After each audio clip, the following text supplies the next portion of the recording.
Hello, in this video, I want to share with you some really pretty cool things that, well, I think they're cool that I learned about Twitter. Now, before I begin, down below in the description, there's a link. And if you do click on it, there's training on how someone like yourself could really make some pretty good amount of money using social media. Now, Twitter was launched in October 2006 from an ex-Google employee, so you know he's like super duper smart.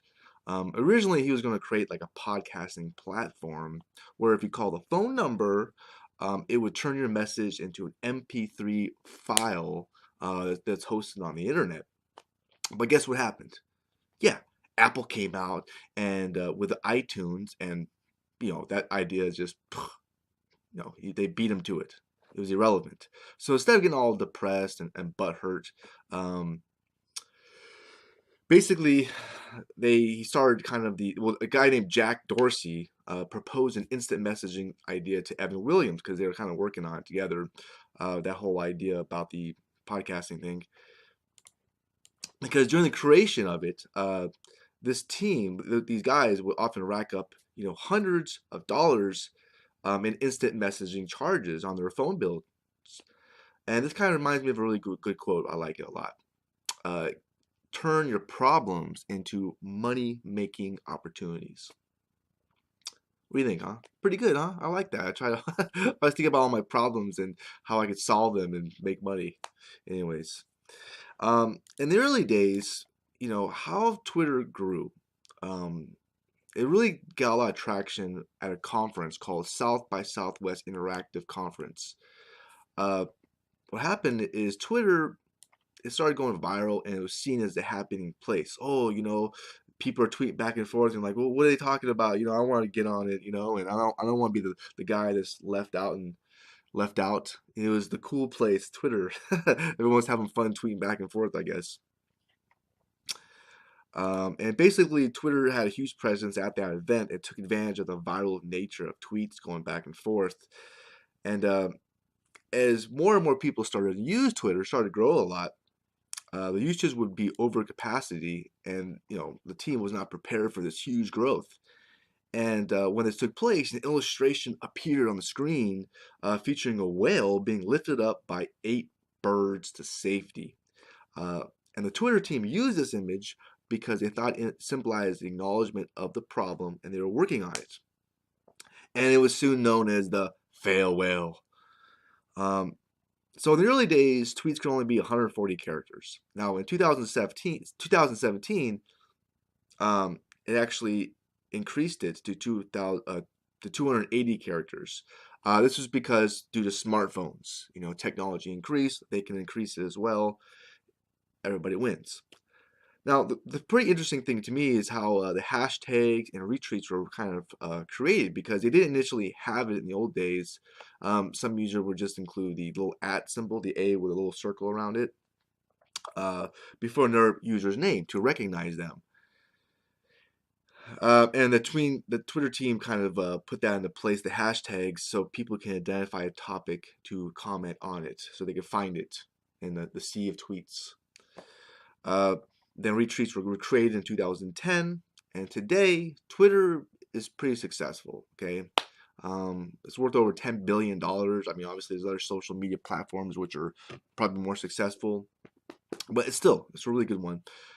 And this is a pretty controversial topic, but I'm gonna throw it out there.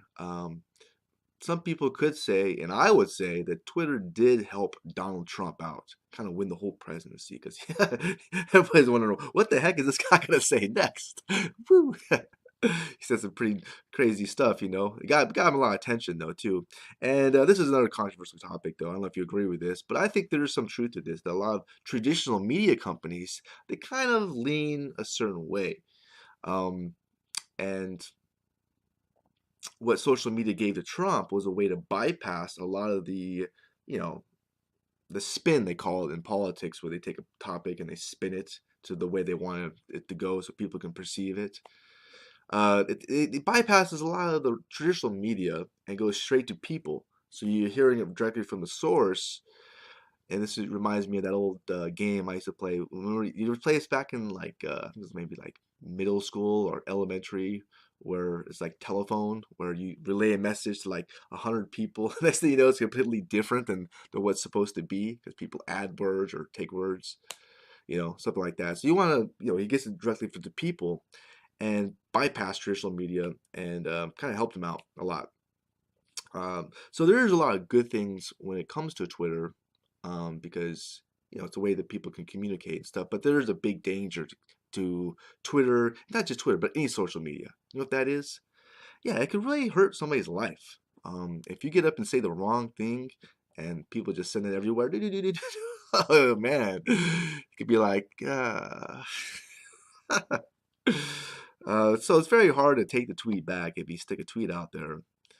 Um, And I'll give you an example of this. There's this one person who's in public relations, and I'm not gonna say any names because who wants to destroy somebody's life on social media? I don't know. Some people are just whatever. But she tweeted, "Oh, I'm going to Africa. Hope I don't get AIDS. Just kidding. I'm white." That's what she said. I was like, whoa. And people were pissed. Boom. It just spread, and she got fired from her job and everything, all from one little tweet. But anyways, also another thing which I think is funny too is that well, not too funny, but kind of funny. But if you tweet something that's just like really stupid, uh, everyone shares that thing. And one example of this would be like, oh, if Donald Trump wins the presidency, I'm leaving America and moving to Alaska. That's what somebody said, and oh, that puppy went viral. Oops. So anyways, that's some cool stuff about Twitter. It's an interesting little thing to our culture. Hope you liked this video. If you did, please hit the thumbs up button. Boom. If you're interested in making some money, because social media, there's a lot of power to it. You can use it to bring yourself some extra cash, which is a positive thing. That's a good thing, as long as you do believe in what you're offering, right? So if you're interested in learning that, the best thing to do is to learn from people who are really, really good. That way you don't make the mistakes that other people could make. It's like a shortcut. So if you do want to learn some training, get some good training on how to make money using social media and everything, I do highly recommend just click that link below, check it out. I'm sure you love it. And I hope you have a really great rest of your day. Okay? Bye for now.